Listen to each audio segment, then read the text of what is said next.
Sweet potato cutlets எப்படி பண்ணுறதுன்னு பார்க்கலாமா? முதல்ல தேவையான ஐட்டம்ஸ் பார்த்துடலாம்.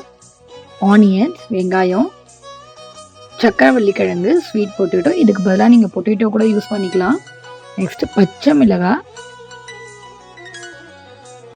கொஞ்சம் மிளகாத்தூள்,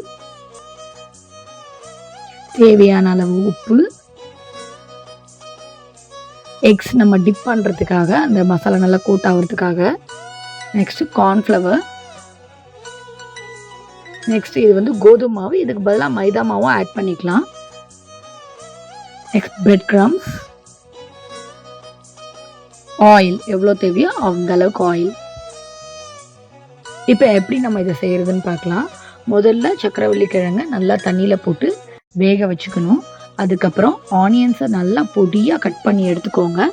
அதே மாதிரி பச்சை மிளகாவையும் நம்ம வீட்டோட காரத்துக்கு ஏற்ற மாதிரி சாப் பண்ணி எடுத்துக்கோங்க. நெக்ஸ்ட்டு நம்ம கோதுமை மாவில் இந்த வேக வச்ச சக்கரவள்ளி கிழங்கு வேக வச்சு தோல் உரிச்சு வச்சுருக்கோம் இல்லையா, அந்த சக்கரவள்ளி கிழங்கு, அப்புறம் நறுக்கின பச்சை மிளகா, ஆனியன்ஸ், அதுக்கப்புறம் கொஞ்சம் மிளகாத்தூள், தேவையான அளவு உப்பு சேர்த்து நல்லா பிசைஞ்சுக்கணும். பிசைஞ்சதுக்கப்புறமா அந்த மாவை வந்து நம்ம வந்து ரவுண்டாக இந்த மாதிரி கட்லெட் ஷேப்ஸில் ரவுண்ட் பண்ணி வச்சுக்கணும்.